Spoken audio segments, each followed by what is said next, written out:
Thank you everyone so much for joining us today.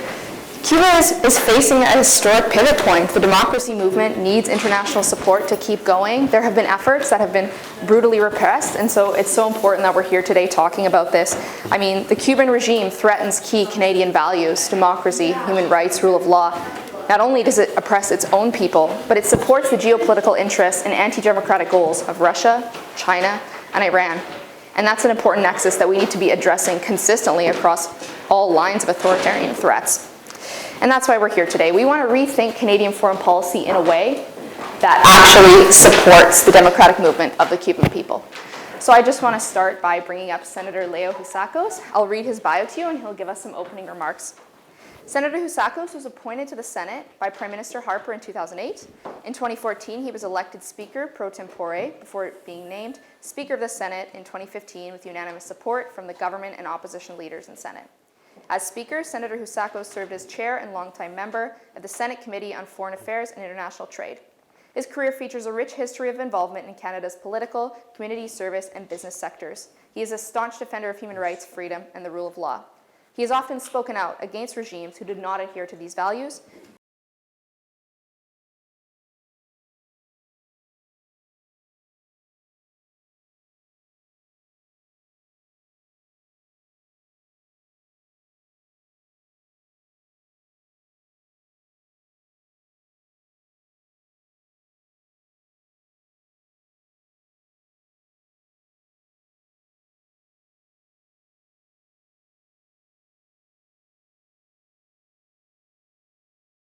Usually carries. It is an honor and a privilege to be here with you today.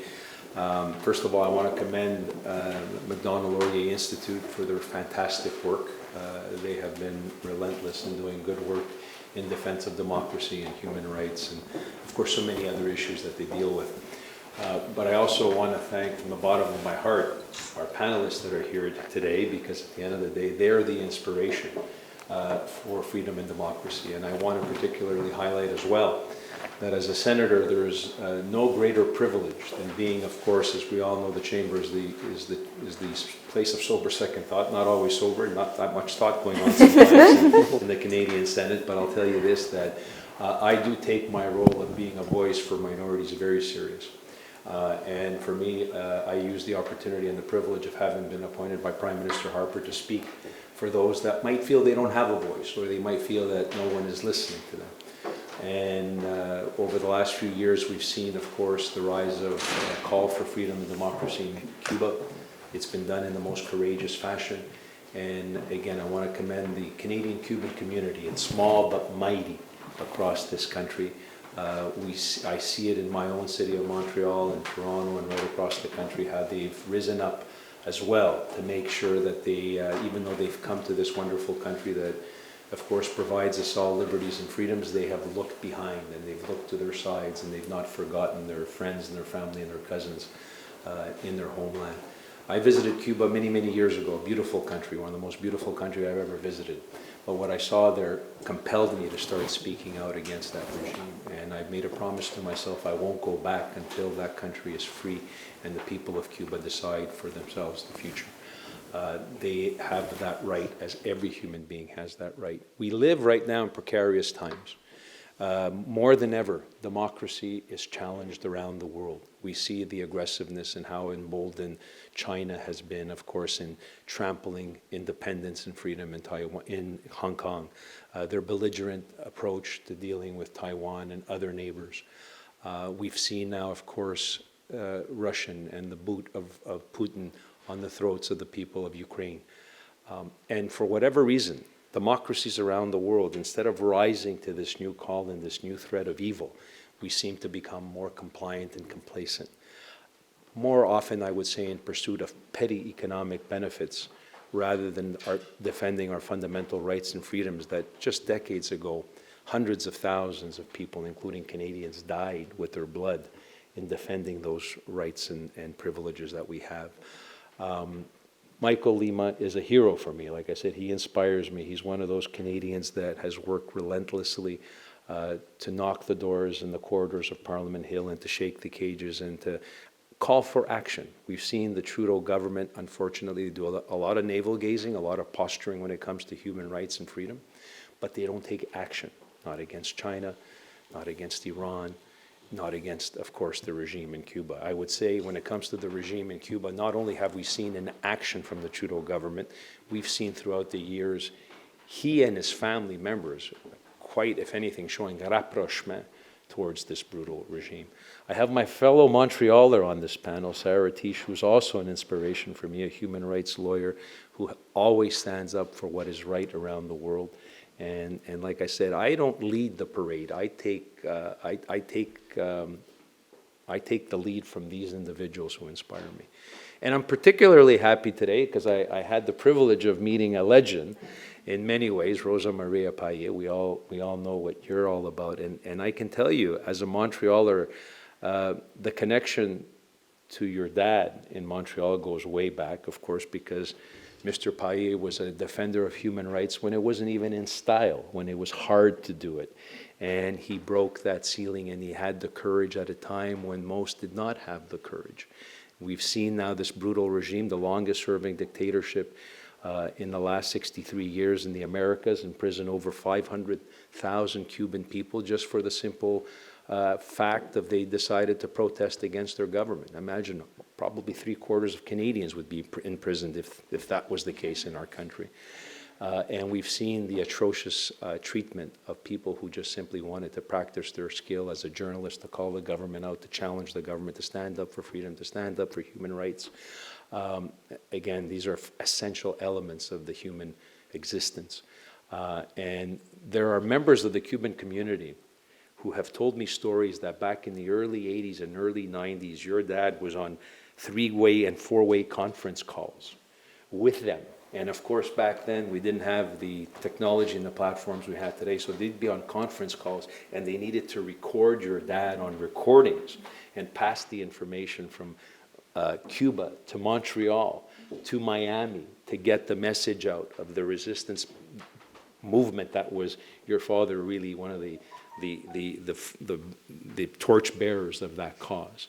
And he was such an inspiration to the small little Cuban community in Montreal, to the larger Cuban community in Miami, and to all of us that believe in freedom and democracy. So there's a Greek word we have, which is called philotimo.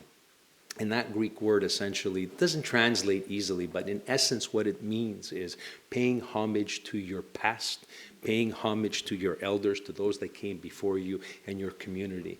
And Rosa Maria, you have tons of philotimo, I can tell you that. Your dad, wherever he is, he's looking down upon you with pride and joy.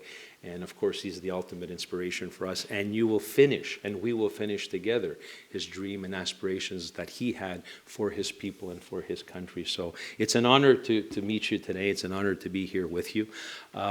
We have to continue the fight. We have to not stop. And we're living, like I said, in an era where democracy is in very precarious times. Our institutions, our international institutions, be it the United Nations, organizations like NATO, really they have been called into question, and for good reason. Our own Canadian foreign policy has been one of petty peddlers. I see it on a daily basis when we're dealing with China. I see it with Cuba. We need to get the message out to Canadians that when you go to Cuba, when you encourage the economy there, you go there and you benefit from the beauty of that country. But the only people that benefit from your investment are dictators, a totalitarian regime that use the profits of that money to keep their boot to the throat of the Cuban people. So I don't want to go on anymore. You're not here to hear me. We're here to hear more inspiring people. But thank you for the opportunity to address you today. Thank you for being here, particularly Ms. Paya, and I look forward to working with you. God bless you, and continue the fight. Liberty and freedom for the Cuban people. Patria y vida forever. God bless you.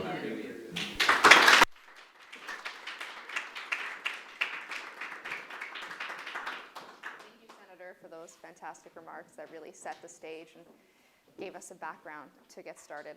So we're going to have remarks from each of the panelists and go towards a more informal discussion afterwards. So I'll introduce them one by one where they will talk.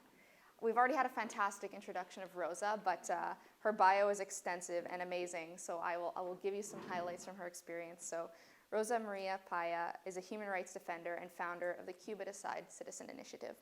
She is a democracy activist who founded the Citizen Initiative Cuba Decide, a movement in favor of changing the political and economic systems in Cuba towards democracy through a plebiscite.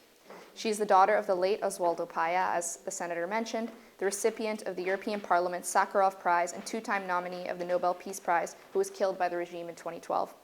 Rosa Maria is a graduate of physics at the University of Havana and the Global Competitive Leadership Program at Georgetown. She has been a lecturer and guest of honor at various universities through the US and Latin America, as well as the UN, Concordia Summit of the Americas, the Freedom Forum, the US Congress, and multiple parliaments in Europe and the Americas. She has received multiple awards for her distinguished service, and in 2013 she was selected as one of the 25 most powerful women according to People on Espanol magazine. Please take us away.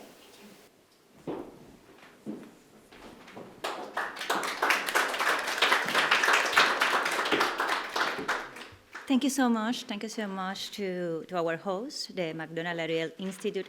Thank you for thinking and doing something like this.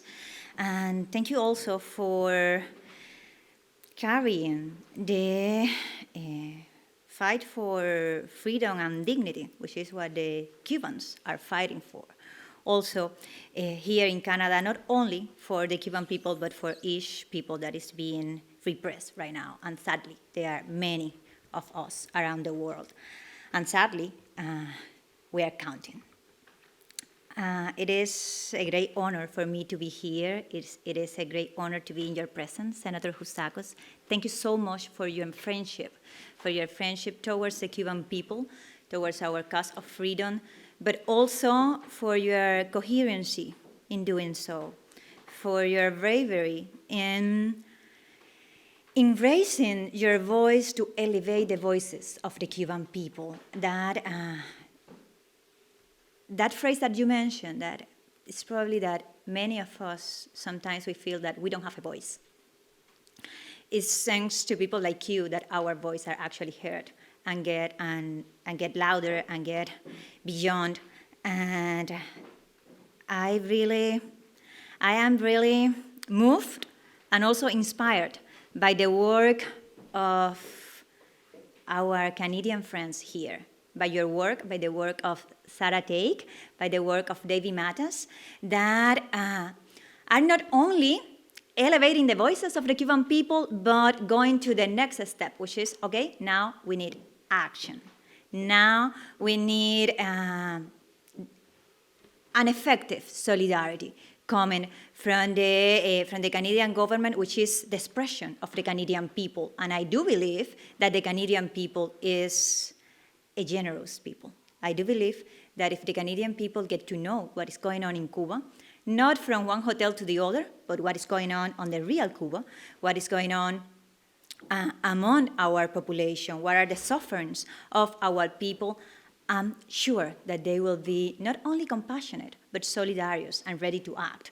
So thank you so much, Sarah, David that is not here, Senators Husakos, the Macdonald-Laurier Institute for helping us to do so. And of course, I'm really, really, really appreciative of the works of the Cubans here in Canada. Thank you so much, Michael, for all your job.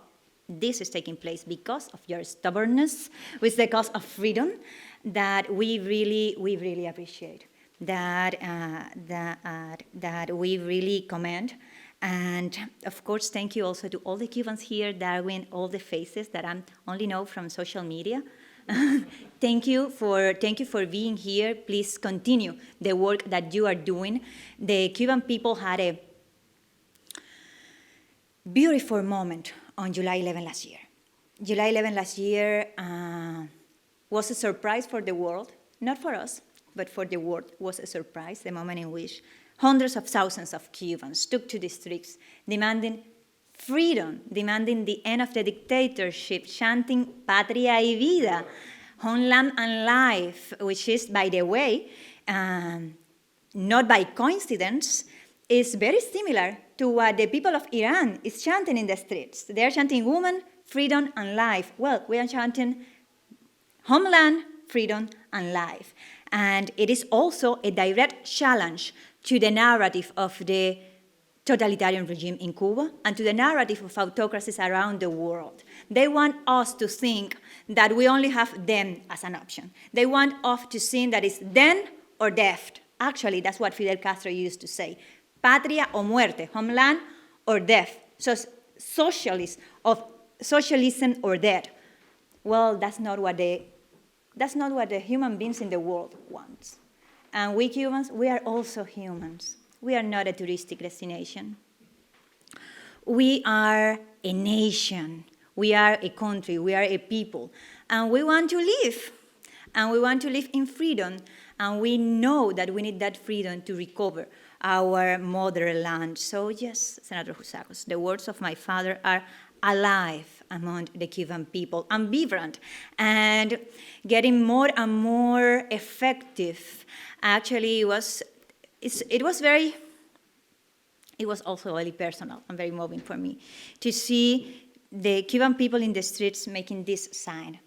This sign, which initially meant liberation, liberación, that was the name of the movement that my father and many others founded in the 80s, has now become the symbol of liberty for the Cuban people. But you know what? Not only for the Cuban people, Venezuelans are also standing their hands like that, asking for libertad, for liberación, for our people. And that's not a coincidence. That's not just mimic what is going on in one place or the others, or the other. We are totally convinced, because we have been living through it, because we have been suffering it, that the Cuban regime, in a sentence, the Cuban regime is the Berlin Wall of our hemisphere.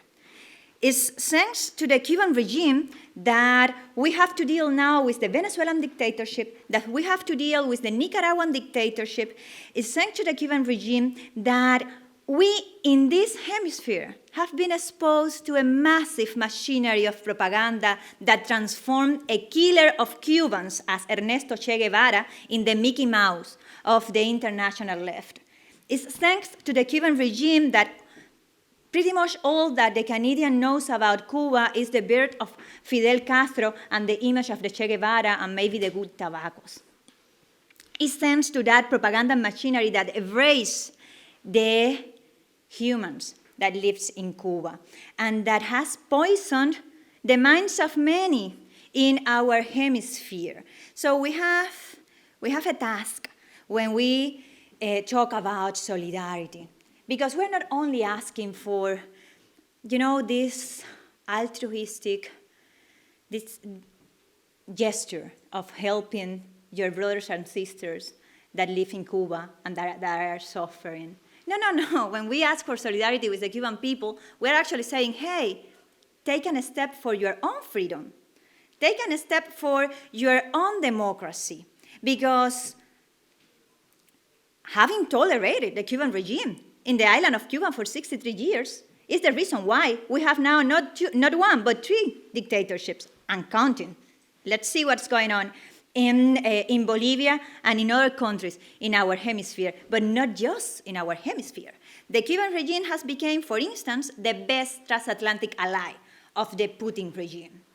The Cuban regime have been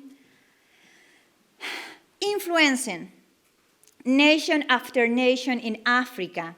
And maybe you don't know, but the relationships between the many African governments and the Cuban regime is deep and old, have decades of relationship. The Cuban regime was involved in the war in Congo, in Ethiopia, in Angola, with the support of the Soviet Union. And they are behind the fact that at least 17 nations in Africa withdraw their support for Ukraine, and now they are abstaining. The Cuban regime is also behind the influence of the many press agencies, of course, the Cuban, Cubavisión Internacional, Prensa Latina, but also the Venezuelan, Telesur, but also the Iranian, Hispan TV, and they are copy and pasting Russia Today propaganda. and transmitting that, broadcasting that to Africa, to Latin America, but also to Canada. You can actually go look in your cable TV and look for Cuba Visión Internacional. And you are going to realize that you are seeing the same propaganda that you tried to ban when you banned Russia Today in Canada. Well, it's being transmitted by Cuba Visión Internacional. The repression of the Cuban regime against those that are in the front line of the battle for freedom, not only in Cuba, but in the world, which are the young folks and sometimes the mothers and the kids that are demanding freedoms in the streets. The repression has been brutal. The state terrorism exercised by the Cuban regime day after day has been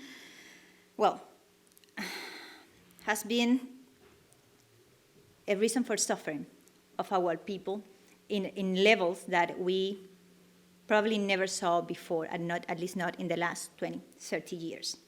There are more political prisoners in Cuba than in the rest of the region, all combined. In our region, we have Venezuela, with more than 400 political prisoners.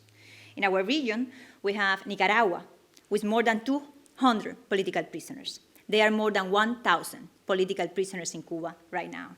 Some of them are not even of age, are teenagers that went out to the streets demanding freedom and that right now are sitting in a jail because they filmed or broadcast a protest. They deserve your solidarity. And there are very specific things that the Canadian government and the Canadian people can do. The first one is, please, help us to elevate their voices. Help us to break the wall of silence and propaganda that the Cuban regime and its accomplices in the world have created. Tweet, share, look for our programs, for our strategies, for our call to action. The second one, and I think this one is very specific, and it's thanks to the work of Sarah and Michael. We just presented a petition for Magnitsky sanctions against the criminals in power in Cuba. 12 Cuban entities and officials that should be sanctioned in every democracy, and Canada should be leading that process. Please support that. Please invite the government of Justin Trudeau to do justice for the Cuban people and start by sanctioning these criminals. Canada could use its voice in the international community, in the OAS, in the United Nations, in every international forum to support the Cuban people. We need an international reaction. We need a global reaction to end that my father didn't start it, by the way. This fight started the 1st of January of 1959, because since that day, the Cuban people have been rebelling. But there's something that my father said, and his book has that name actually. He was convinced that for Cubans, the night will not be eternal. And I do believe that if you help us, we maybe see the dawn early. Thank you so much.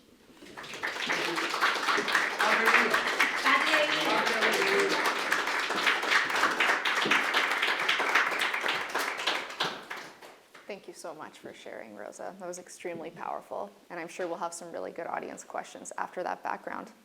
Next, I'm going to turn it over to Michael to give his remarks.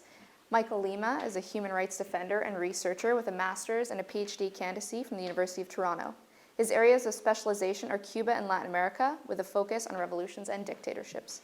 He founded and directs Democratic Spaces, which is a Canadian-based NGO that seeks to sensitize the people of Canada to the conditions of oppression in Cuba, the human rights violations, and the struggle of the people of Cuba to live in a free, democratic, and inclusive country.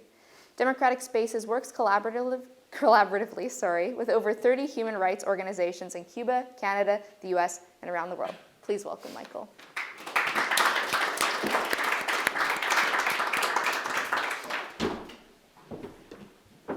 Well, thank you to the Macdonald-Laurier Institute for organizing this event and speaking truth to power against authoritarianism in Cuba, China, Russia, and all around the world. And thank you, Rosa, and the Foundation for Pan-American Democracy for sponsoring this event and for your work making the cause of Cuba's freedom visible. Yes, it is, around the world. And thank you, Senator Husakos, for championing the cause of human rights in Cuba and elsewhere. In light of the massive pro-democracy protests in Cuba and the increase in the levels of repression, coupled with the role of the Cuban regime as an exporter of repression and an ally of authoritarian regime, it's time for Canada to reformulate its foreign policy towards Cuba. With more than 1,000 political prisoners, Cuba is the leading jailer of political prisoners in the Americas, as Rosa Maria was pointing out. Today, levels of repressions are the highest in 2 decades, according to an Amnesty International report from 2021. In the face of systemic violence, the people of Cuba live in a state of defenselessness, deprived of an independent judicial system or independent media. Despite repression, there have been thousands of protests taking place in the island since September 2020, signaling the reverse of a culture of protest in the island. All of this development demand international solidarity. Historically, policymakers in Canada have listened to companies, scholars, and NGOs with an interest and investment and trade relation with the Cuban regime. I think this unbalanced dynamic can change if the Canadian Parliament opens up to listen to the concerns of human rights activists in this country who are fighting for democracy in Cuba. The new global context is imperative for Canada to leave behind concepts of a foreign policy towards Cuba designed to assert real or imaginary national identity in the international arena. While it's legitimate that every country asserts autonomy in the formulation of its foreign policy, in the 21st century, being a good global citizen as a nation involves acting together with other democratic nations to stop the advance of authoritarianism in Cuba and everywhere around the world. It is important for Canada to look beyond the US embargo narrative that has been weaponized for decades to justify an inert approach to abuses perpetrated by the Cuban regime. Canada must listen to the voices of the people of Cuba. Cubans taking to the streets to protest are demanding political, economic, and civil rights. They're not demanding the end of the embargoes. We should listen to their voices. The arsenal of repressive laws and practices in Cuba have nothing to do with embargo. They exist regardless of whether there's an embargo or not.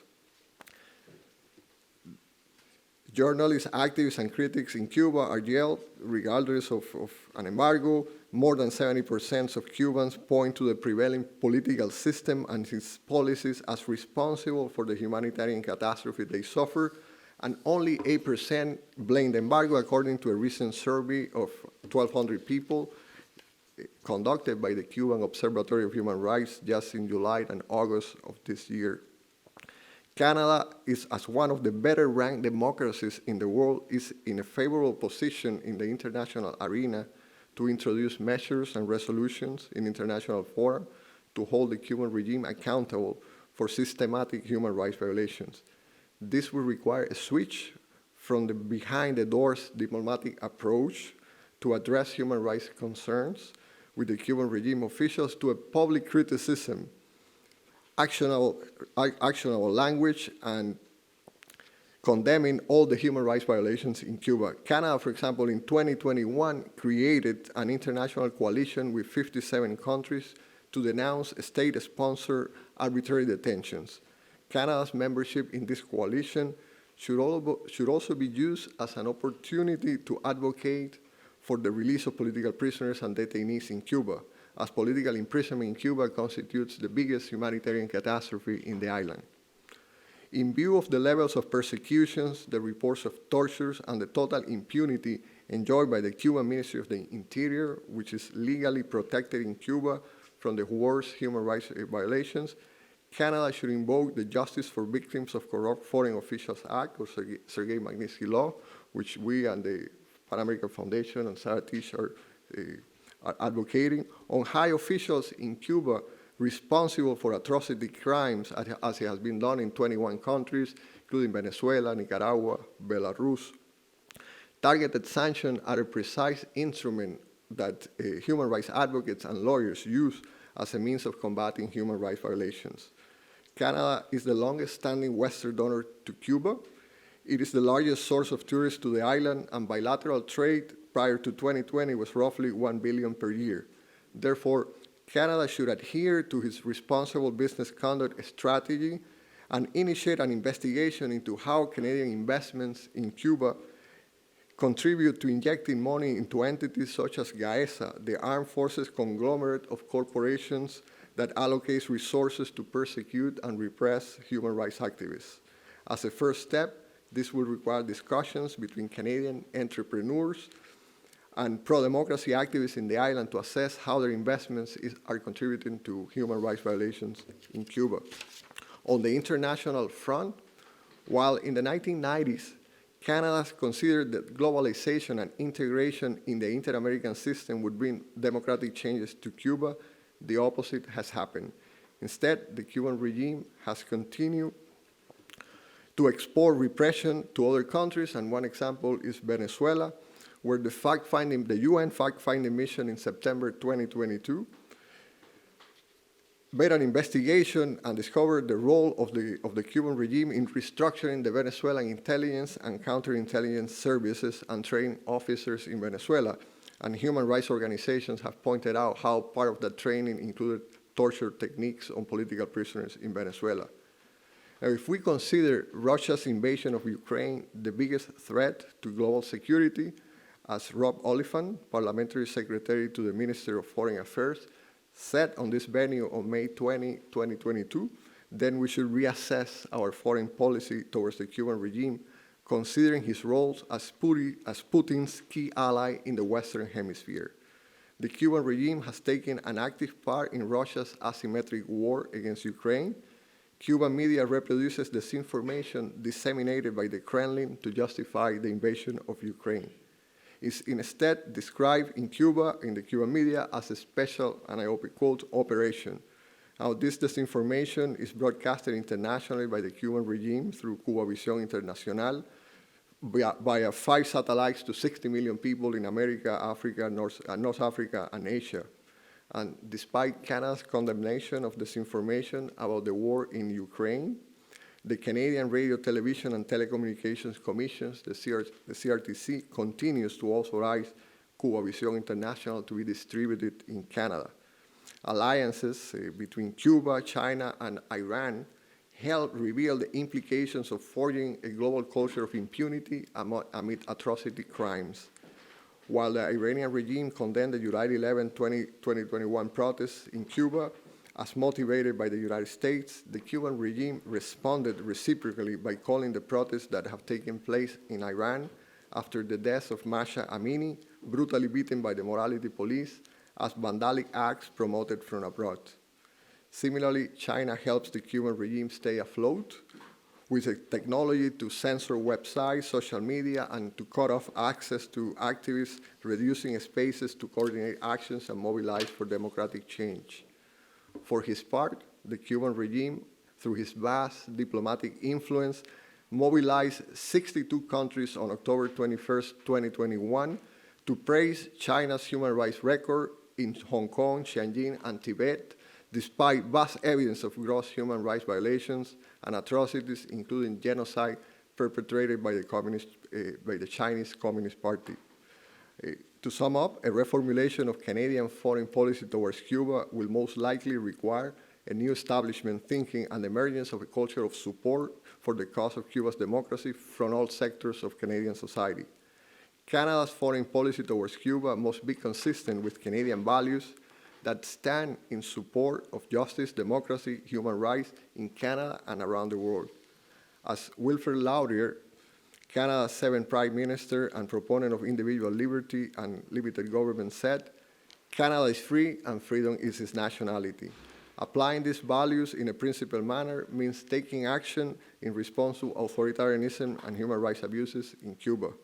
In an era of rapidly expanding authoritarianism globally, Canada must analyze the role of the Cuban regime in alliances with China, Russia, and Iran, and the implications of these ties for democracy around the world. Thank you.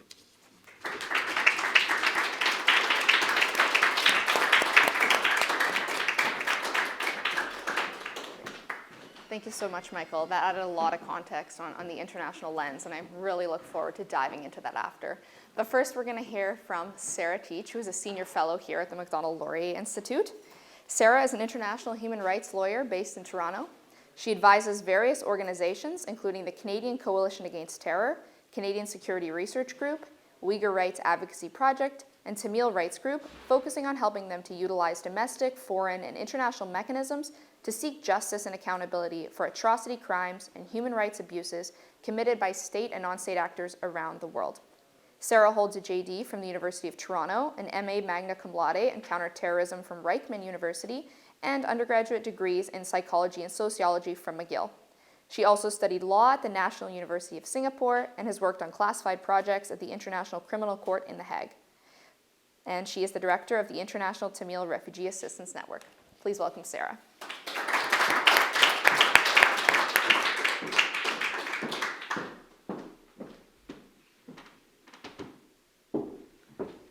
Good afternoon, everyone.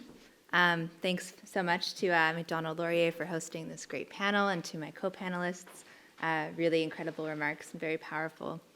So the point of this panel is sort of twofold. First, we wanted to convince you all of the human rights violations happening in Cuba.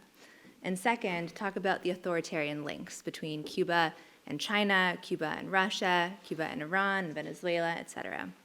I think my co-panelists have done that very, very well. So I'm just going to skip ahead and talk about some of our legal initiatives.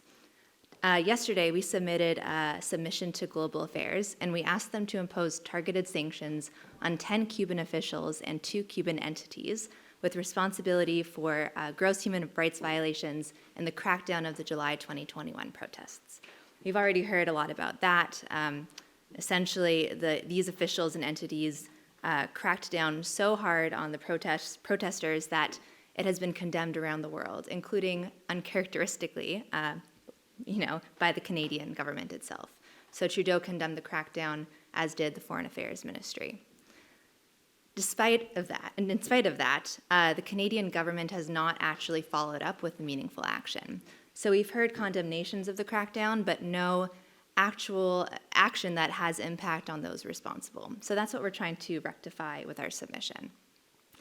I'd also like to note that the 10 Cuban officials and 2 entities, every single one of them except for the current president, has already been sanctioned by the United States. So this has precedent internationally.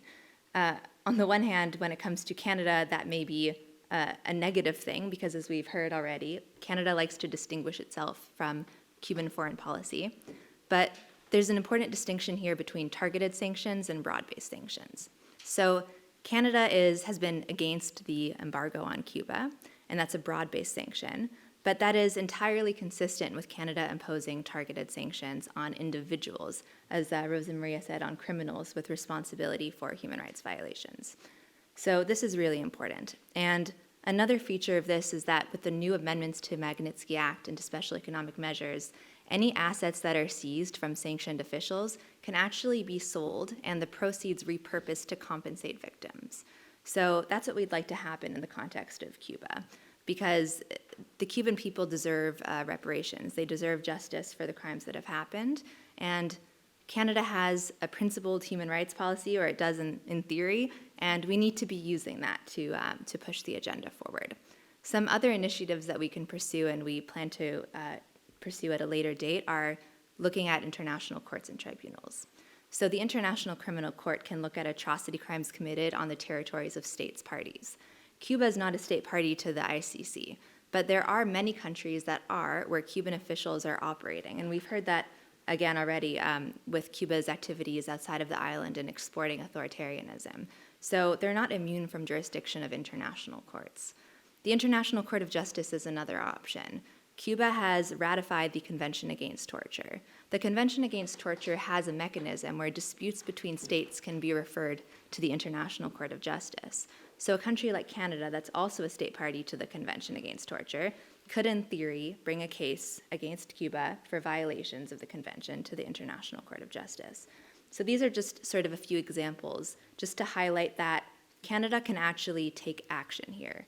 It's not enough to condemn the crackdown. We need to actually follow that up with real action to assist the Cuban people in their fight for democracy and justice. Thank you.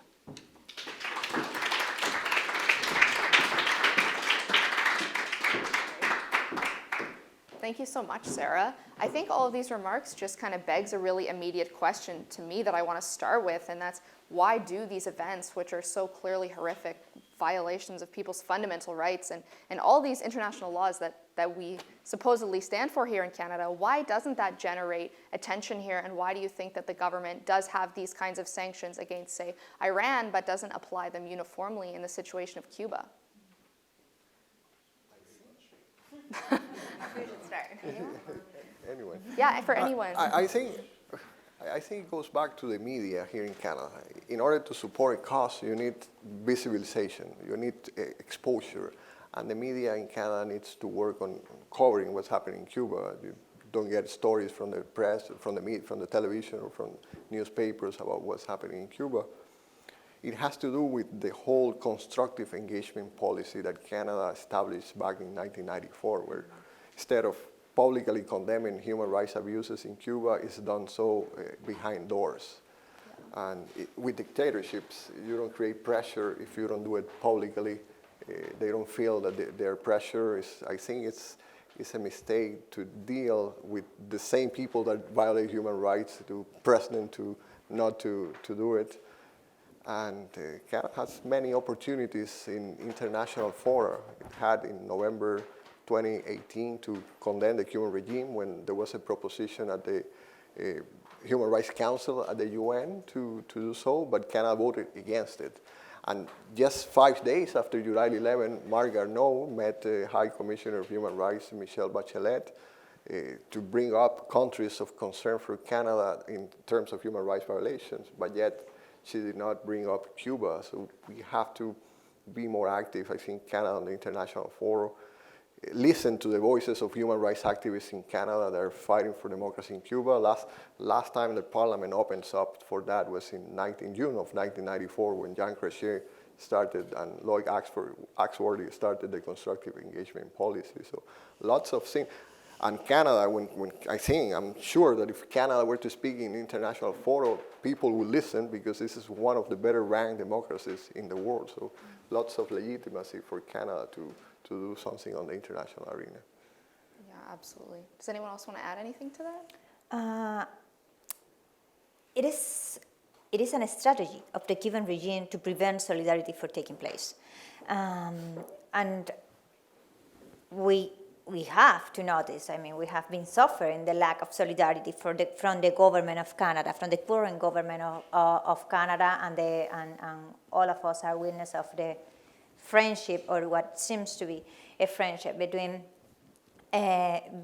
Prime Minister Trudeau and members of the Castro family. But we also need to be aware of the fact that the Cuban regime has been operating for decades on the propaganda machinery, on the diplomatic strategy. So my point is, yes, they are very powerful on that, but they are not almighty. What this is telling us is that it requires an extra effort from us to contrarrest that effort that is already existent. It's not spontaneous that the Canadian people is not solidarious with the Cuban people. That's not true. The Canadian people have been prevented from the exposure to the reality of the Cuban people, and also from the call to actions that are coming from that people. Because when we are telling you, please sanction the criminals in power, what we are telling you is help us to stop the impunity of the repression in Cuba. And that's a very direct call that comes from the Cuban people. Help us to stop this impunity.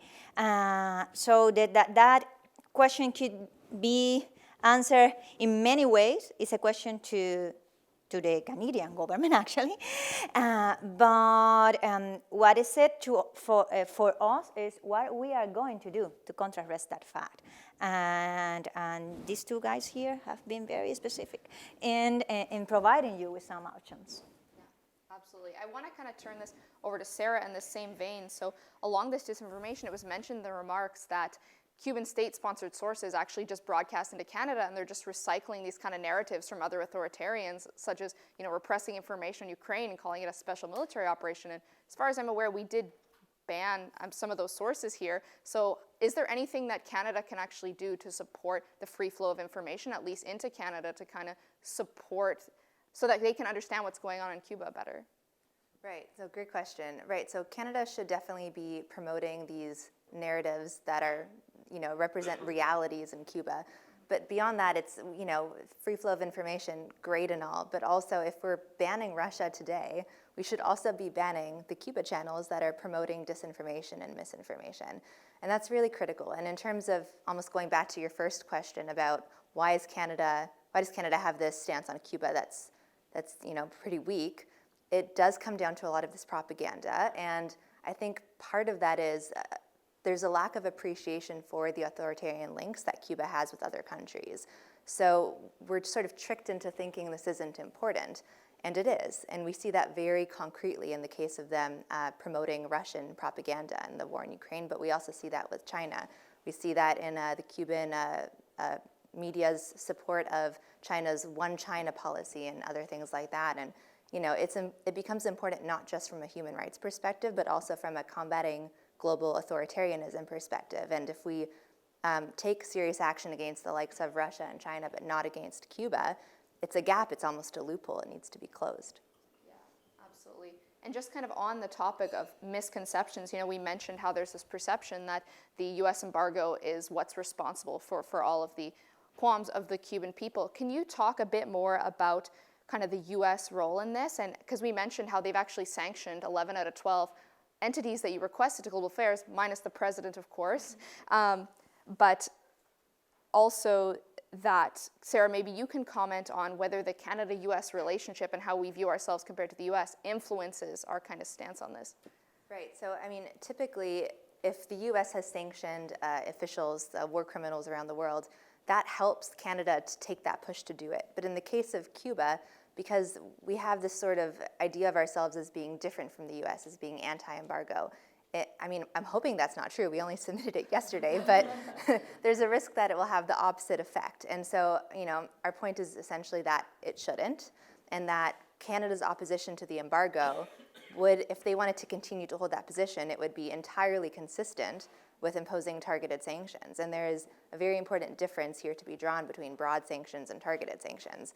Targeted sanctions are a precise tool. It's sort of harder to argue with them. You're talking about specific individuals, specific entities where there's strong evidence that they have responsibility for human rights violations against the Cuban people.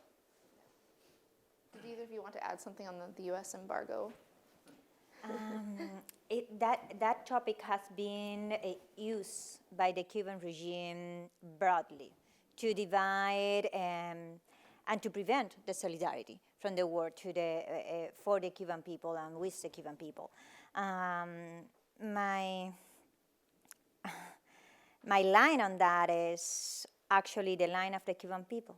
They went into the streets demanding freedom, not the end of the embargo. So if we have to prioritize something, it's what the Cuban people want, and what the Cuban people are ready to risk their life for, and that's freedom. The other face of the coin is, does the Canadian people want to have criminals in the national territory? They do want to be friends with criminals against humanity, because those names are gross violators of human rights. So what is the argument against sanctioning them? What is the argument against helping to stop the impunity of that regime? I don't think that there is one, and if there is one, I want to hear it. So I do believe that we need to make an effort again not to explain ourselves in the codes of the Cuban regime, but in the codes of freedom and to be honest, in more normal, spontaneous codes, which are, I believe, these very almost naive questions. Does Justin Trudeau want to be friends with criminals against humanity? I suppose that that's the question that the press should ask after this petition. Do you want to be the friends of the repressors, of the killers of the Cuban people and the Venezuelan people and the Nicaraguan people? There are not a lot of options. I think following up on what Rosa is saying, it tells about how little we know about Cuba. When we think about the embargo as believing that is the root of the problems in Cuba. If you look at the penal code in Cuba, all the articles on freedom of association, freedom of expressions are violated. So that when people are in prison in Cuba or persecuted, they are regardless of whether there is an embargo or not. It doesn't justify, so we cannot normalize horror. Even when someone is against an embargo, it has to also be against some sort of sanction against a regime, because that's what we are asking for all the authoritarian regimes. We're standing for sanctions against Iran, against Russia, against China. Why not against Cuba? What would be the logic? Cuba is one of the longest lasting dictatorships. It's, as Rosa was mentioning, Sarah was mentioning, they've exported the repression. They've been around, I mean, after China and North Korea, that would be the longest lasting. So I think we should pay more attention to what's happening in Cuba, understand the system as the root cause of it. It sounds like there's just so much more that needs to be kind of spoken about in the press and this message. And it's really interesting to me that this kind of issues with the sanctions around Iran and China and Russia, and those are seriously threatening strategic interests in a lot of ways, but what is the thing holding back on Cuba? Like, there's actually seems to be a lot of mechanisms where there can be a serious difference made by the Canadian people and the Canadian government. So that's definitely something we want to push. And I think that ties well into my next question as well. So Rosa and Michael, you both touched a lot on the role of Cuba in the greater authoritarian expansion, but I think really just driving home its role in that, like, can you maybe expand a bit more on that topic specifically? Yes, and I mentioned it during the initial remarks, and I truly believe it.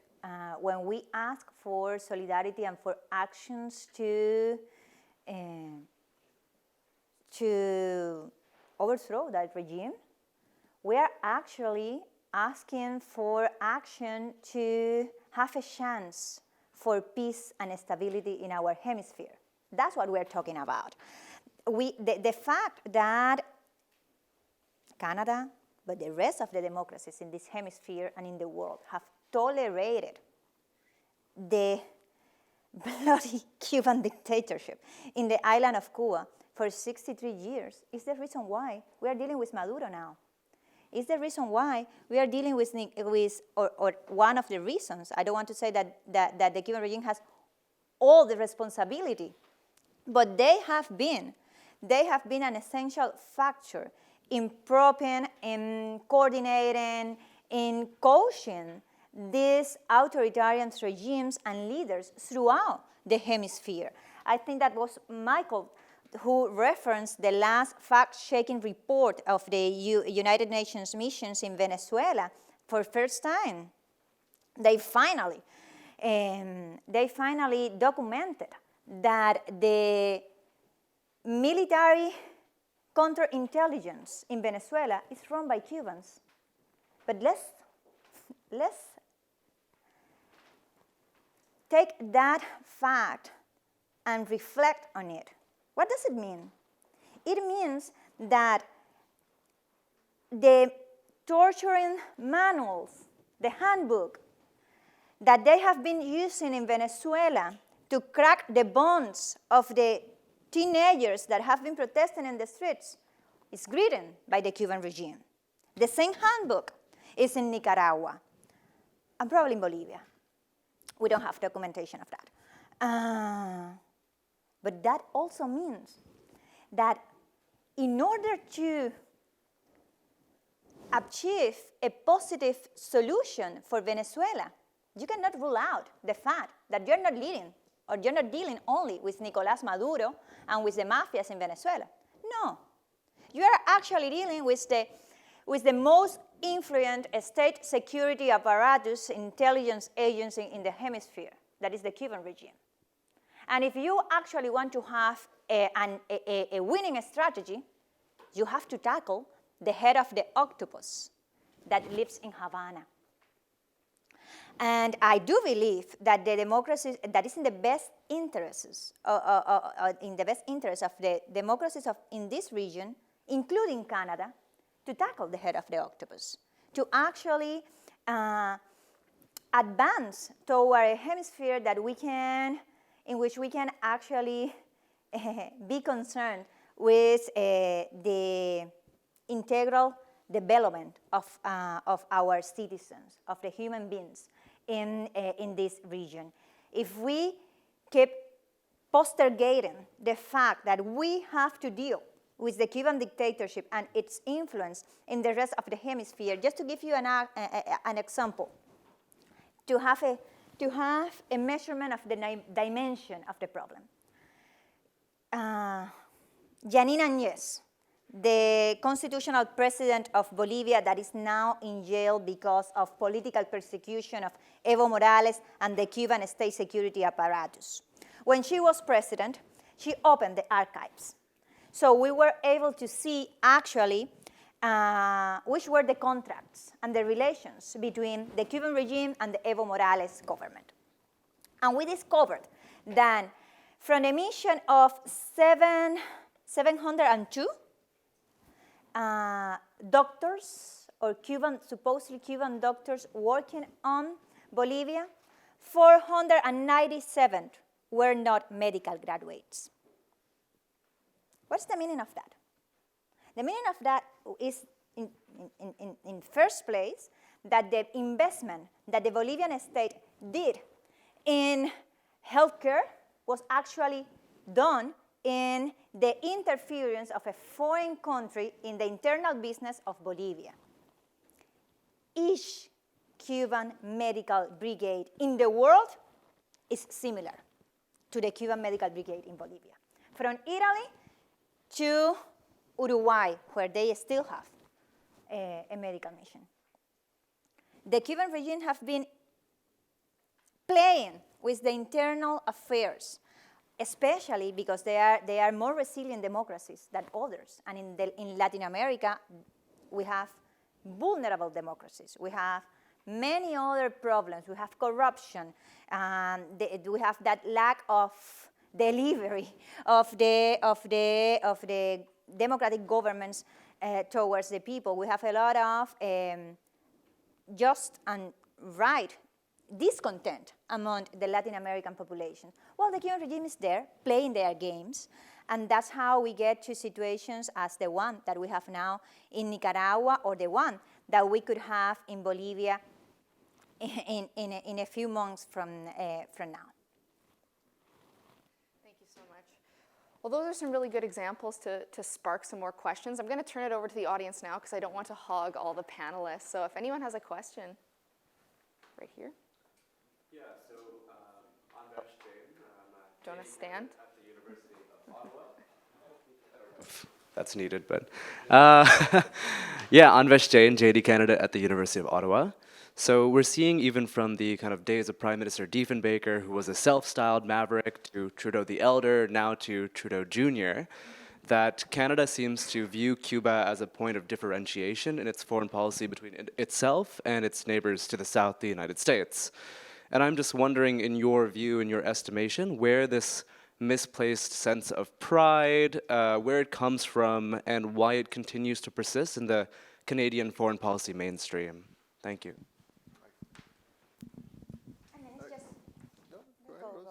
Because it was not going to be a happy answer. I was going to point out that perhaps that's a vision from the 90s or from another period of time. In the 21st century, if you want to reassert foreign policy that is different from the US, or that if you want to reassert identity in your foreign policy, fighting against authoritarianism would be a good place to start. Being a good global citizen as a nation would be condemning repression, standing for human rights. I mean, human rights is our universal cause, so I don't see, and democracies work better in alliance. I don't see why Canada would have to make that differentiation, because that's only helping the oppressors. It's not helping anyone. So I think what you ask is a very interesting question, because that's crucial here in Canada, this perception that we have to formulate foreign policy in Cuba that is different from the US. But I say not on human rights, because on human rights, all democracies should work together to defend it and advance it. With my perspective. Thank you. Great, thank you. Anyone else have any questions? Mr. Fadden. Hi, I'm Dick Fadden. I'm on MLI's advisory board, and I used to be Harper and Trudeau's national security advisor. One of you asked why Canada isn't paying more attention to the situation in Cuba, so I'd like to comment on that. I've learned after a goodly number of years working in this general area of foreign policy that virtually every country has a limited number of issues that they can carry forward on a consistent, ongoing basis. And Cuba doesn't make that top 3 or 4 list, just doesn't. So the question is, in my mind, what does Canada do to raise its standing on this list of getting Canada to do something? I would argue that it's not by hammering exclusively on the suffering of the Cuban people, though that's an important consideration. But given the current world environment, I think it's emphasizing, as one or both of several of you have done, the connection with Russia and China. It's emphasizing the damage that Cuba is doing to democracy, not only in Latin America, but in Africa. And by insisting that, by doing this with other countries, because I think Canada is increasingly realizing that alone we ain't going to do a lot. We have to work with other middle powers. But, I mean, it sounds cold to say you just can't rely on the suffering of the Cuban people, but it will not work. That's not enough. You have to find other hooks. And last question / comment, one of you said that you were advocating regime change. I would caution you to be very careful about that. Virtually no Western country, including Canada, consciously, openly advocates regime change. You may choose to continue to do that, but I would argue it would be worthwhile including an alternative, which is reform within the current regime. Again, that may seem very cold and callous, but I think the chances of convincing the Canadian government to pursue regime change, virtually nil. And no other Western country is going to do it. So it's more of a comment than a question, but I'd be interested in your reaction to what I've said. Yeah, it's very interesting. It's actually a very good point because we have already confronted it. And it's totally true. Those are facts, the ones that you just stated. And yes, at the end of the day, we want a change of system in Cuba, but that system is from a totalitarian regime to a democracy.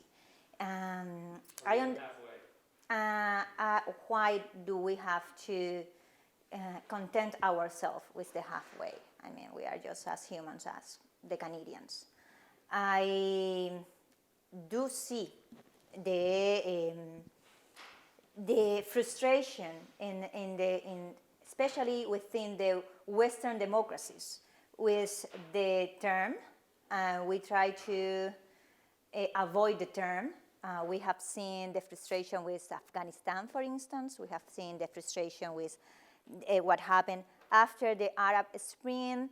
And we have seen how, or we have been seeing color revolutions or peaceful revolutions in the last 20 years taking place in many countries, from Iran to Venezuela, and virtually failing. I do believe that in many cases also because of the lack of effective support from the international community. But our approaches, again, and this is something that you could say, okay, that's what you always answer. But let's reaccommodate the terms here. What are we advocating for? We're advocating for the right to decide of the Cuban people, for the Canadians, for the Americans, for any citizen in a democracy, every 4 years, 5 years, 6 years, there is a new dam, right? Well, Cubans, we have been living in the night for 63 years. What are we advocating for? A chance to change that, which is actually a chance to have a free vote, to be consulted as a population. Is Canada against the right to decide of the Cuban people? I'm not asking if Canada is in favor of or working towards regime change in Cuba. That's, I don't know, bureaucratic terms in Washington. I'm asking directly, is the government and the people of Canada in favor or against the right to decide of the Cuban people? Because that's what we want. We want a free vote. We want a binding plebiscite. On the system, of course, because we need to have that chance. Fidel Castro never did free, fair, and multi-party elections. They got to power by violence, and they have been in power till today by violence and repression. Our ask is, would you be with us in supporting the right to decide of the Cuban people? Do you think that's an approach that could be appealing to the democracies of the world? We believe it is, and I'm hoping that it is, because anyway, we're going to continue trying to decide our own future. All I was saying is, in 3 words, necessary but not sufficient. Do that, but find other hooks. Well, that's what I'm that's what, it's a very good one, because I agree in the fact that the Cuban people, we are the protagonist of this history, and we should be. But there are other factors that are necessary. And that's why we are advocating for sanctions. That's not going to change the regime. That's going to help us limit the impunity of the repressors and other actions as the ones that Michael just mentioned. But thank you so much for both alerts. And just to follow up, sorry, you had a question. Oh. Just to follow up on what Rosa is saying, I think if you read the Canadian foreign policy of constructive engagement has a vision for Cuba as a free and democratic country. They might not call it regime change, but they know that's the right way of a nation to have democracy, have an independent judicial system, free election. So what we're asking are tools that Canada can use at international fora to condemn human rights abuses, the targeted sanctions we are mentioning, because that's the vision. If you read the constructive engagement that Canada has, Canada envisions a future Cuba where there's democracy, rule of law, and also not to prop up a regime as the way we're doing with tourism, that all that money goes into the military conglomerate that uses resources to repress people in Cuba and in Venezuela, Nicaragua, and in other countries. Just the tools available that Canada can have. And particularly Canada's voice, I think, is very important, because Canada has had relations with Cuba going back to 1945, was the only country that did not break relations with the Cuban regime. So if Canada speaks up at the international forum, countries will listen. That's my perspective on it. Is there a question up here? Yes. Yeah, I'm going to play a little bit of advocate, devil's advocate, but certainly with your cause, I'm from Venezuela, and certainly I empathize 100% with the cause of a free Cuba, because a free Cuba will mean a free Venezuela eventually, hopefully. But I would like to bring into the discussion Colombia. And let me tell you why. Because one of the arguments that the Cuban regime will put on the table is, if you want peace in Colombia and eventually peace in Venezuela, then we should be the peace brokers, as we have been with FARC and now with the ELN.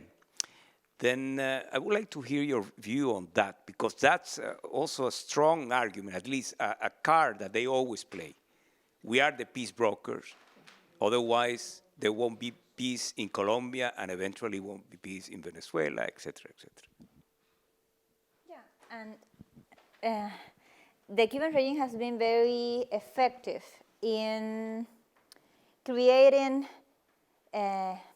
scenarios in order to the attention of the world to be redirected out of our national territory. One of these big lines is the embargo. Another one is the peace conversations. Even the Venezuela dictatorship is one of them. At the end of the day, we are not discussing the root of the problem, that is the Cuban dictatorship, but the scenarios that the Cuban dictatorship have been creating around the world, actually, not only in our hemisphere. I do believe that we are in this world, this 21st century, just as Michael mentioned, after the COVID pandemic and the invasion of Ukraine. If that is not a wake-up call for the mankind and the few democracies that are still democracies in the world, I don't know what it's going to be. Of course, that the Cuban regime has been trying to portray itself as the broker of peace. There is no single serious research that can back that position. There is a history of violence in the Cuban regime being sport to the international community from Africa to El Salvador. So I do believe that we have to be ready to break some rules here. We have to be ready to confront the policymakers and the policy executioners with the facts. Hey guys, it's time to stop Russia. It's time to stop China. It's time to move or to break or to turn down the new Berlin Wall in our hemisphere. That is the Cuban regime. The facts are there. Of course that they are good. Of course that they know the narrative. They have created the narrative. They have created the codes.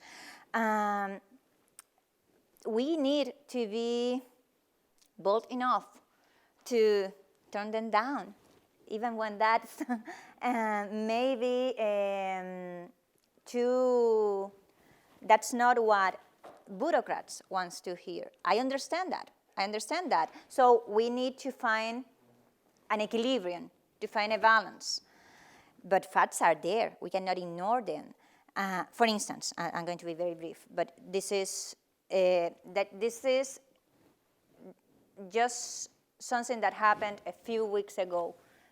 Petro got to power, and one of his first actions as president of Colombia was to ask United States to remove Cuba from the list of countries as sponsors of terrorism. That itself is very eloquent about who is Petro and where are the commitments of Petro. Why?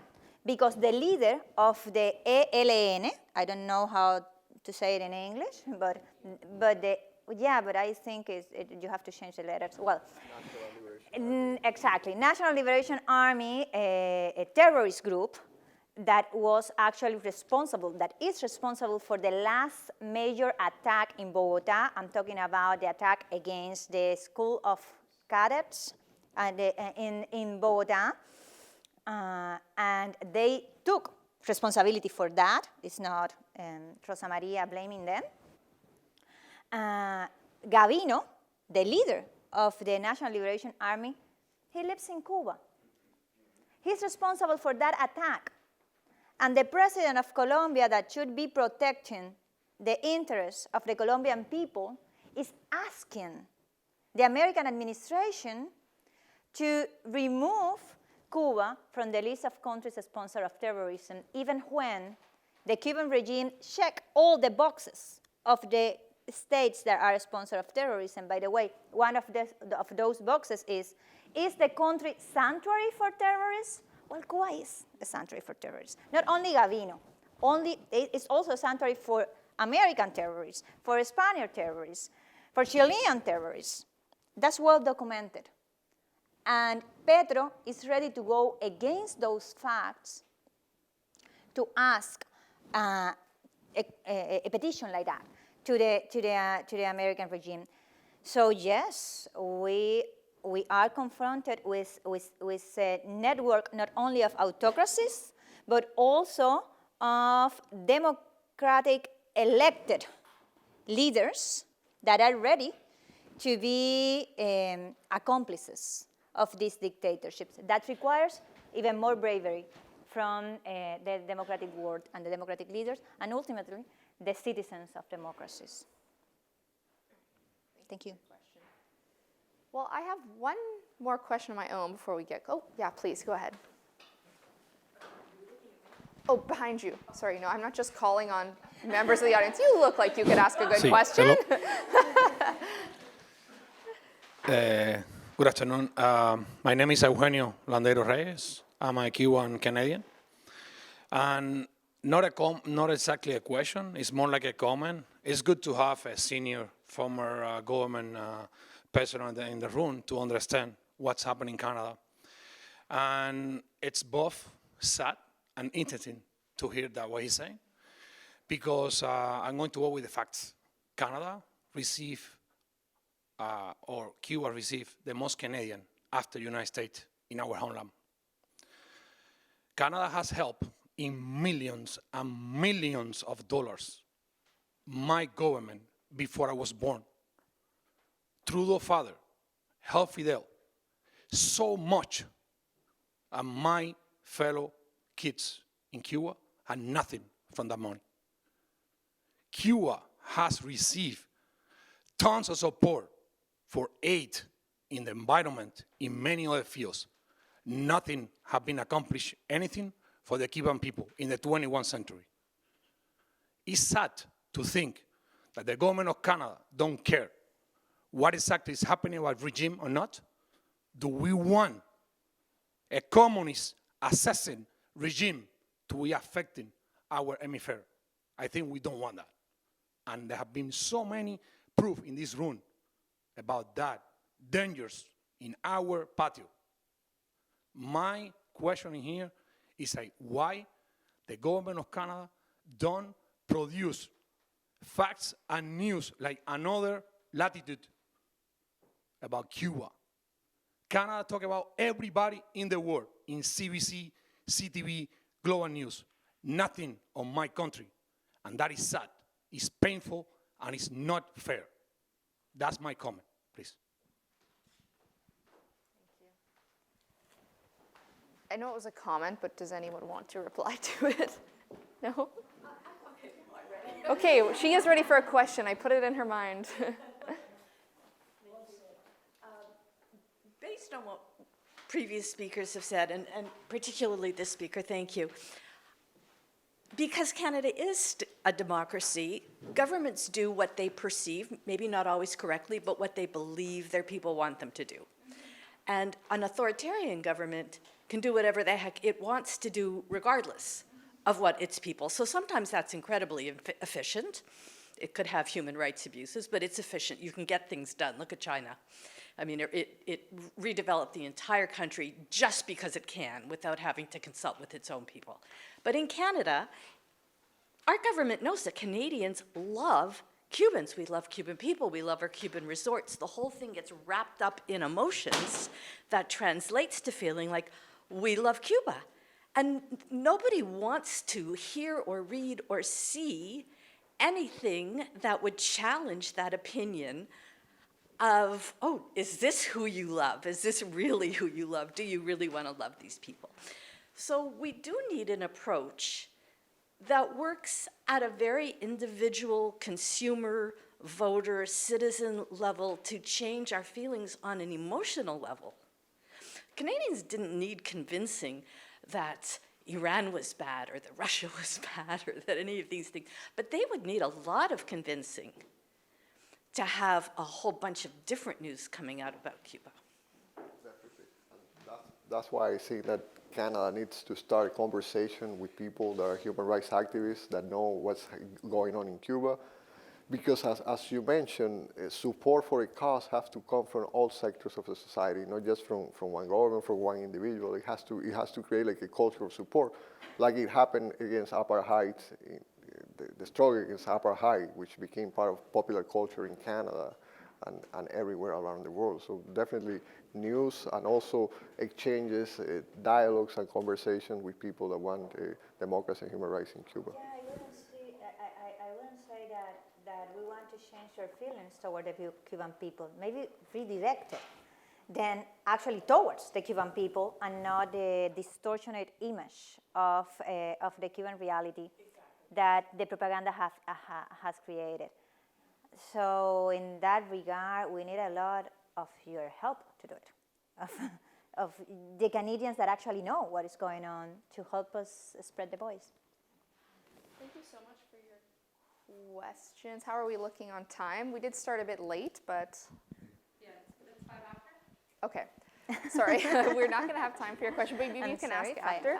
Oh, sure, please. Last point. Well, yes. Good afternoon, everybody. Thank you, everyone, for attending today, and thank you for the invitation. Rosa Maria, Michael, pleasure to be here, pleasure to meet you. Myself, I'm Cuban-Canadian, and I'm a person who always tries to look the positive of the outcomes, and I'm always thinking, okay, what is the roadmap? What are the strategies? What is the end goal? We want to be free. We want to have free elections. We need the immediate liberation of the political prisoners. When we talk about political prisoners, I want you all to know that we are talking about moms, dads, grandparents, and kids, teenagers who took the street on July 21st to demand freedom. We were not chanting end the embargo. You know why? Because that embargo is the perfect excuse for Canada to create an extraterritorial act to be able to commercialize with the government in Havana. Excuse me, no government. I'm not gonna call them government. Sorry, I'm nervous. They are bloody dictators. And you know what? For 63 years, we have been calling them, the government in Havana. When we contact the Prime Minister's office, which I've done many times, they love me in the correspondence unit of the Prime Minister's office. When we have contacted the External Affairs Minister, we have tried to explain the narrative of what's happening in Cuba right now. You see, those commercial relations that Canada has with the government, with the dictators in Havana, that's how they're able to build hotel after hotel while buildings after buildings are collapsing in Havana and killing kids and killing our population. I want everyone in this room to know that that dictatorship, bloody, totalitarian, military, genocide dictatorship, having them in power is a matter of national security for Cubans. They do not implement any strategies to work in the infrastructure of our schools. Our schools are collapsing and killing our students in class, okay? And while we all talk about the embargo,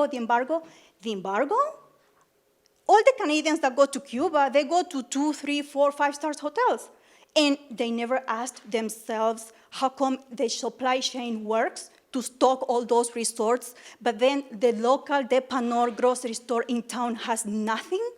My husband and I, there he is, we are regular workers in Canada. I consider myself average Cuban, average Canadian. We have been donating since July 11th, 2021, okay? We have been donating thousands of our income for medicine for our hometowns. Even for the municipality, the hospital in my municipality didn't have syringes for the people who needed insulin. And then they portray themselves as a medical exporting, medical resources to the world. And then in Cuba, everything is collapsing, and there is no medicine, there is no food, there is no freedom. When we don't have freedom, we cannot change anything. So it's I understand that, so example, when we correspond with the ministers in Canada, I'm not talking about conservatives. They have been great. Thank goodness somebody listening to us. And thank goodness for the first time in years we have a forum like this one where anybody can stand up and express what they have in their mind. And thank goodness RCMP won't be waiting for me outside and putting me in jail, because exactly that's what's happening back home. So all I'm saying, when we try to correspond with those ministers in offices, shadow ministers, they have listened to us. They have had video conferencing with us. They know what we are talking about. Ministers in offices, I don't know, they never have time for us. Prime Minister office, they never want to sit with us and listen to the average Cuban what we need to say. So again, we need to start calling things by their names, whether they like it or not. Because when we call that regime for its name, while it might be a trigger for the bureaucrats in Canada, it doesn't matter. It means we are going to be saving the lives of the kids who are going to school without medicine, who are going to school without nutrition. I have cases in my family. I'm not going to talk about myself today, but just to give you some testimonies, I have cases on my family of little kids who need surgery. They couldn't have the surgery because their anemia won't permit them to go on their surgery. And why they're anemic? Because there is no nutrition.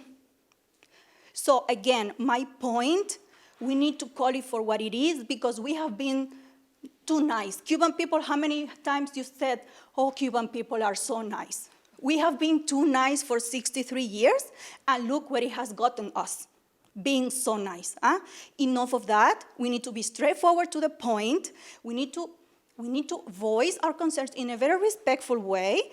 It's a regime. It's a dictator, bloody regime. It's not a government. So when we correspond with them and they respond back to us, we have been good. We have donated millions for this. We have donated millions for that. We don't need millions.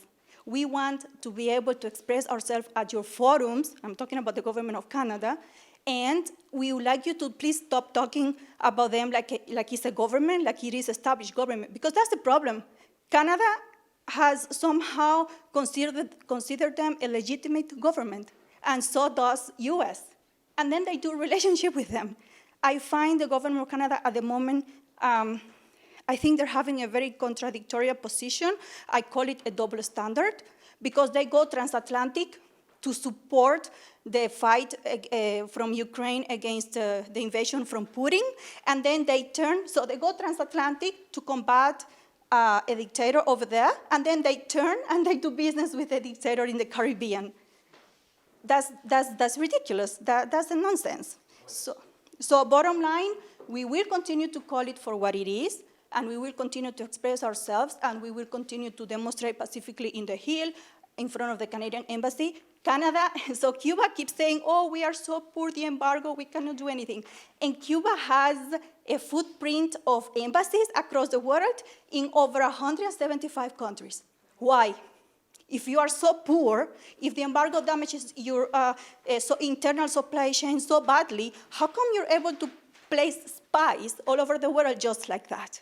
So there, honestly, they need to go.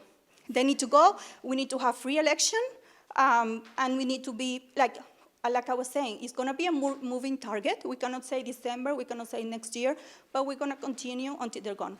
So that's my 2 cents. Thank you.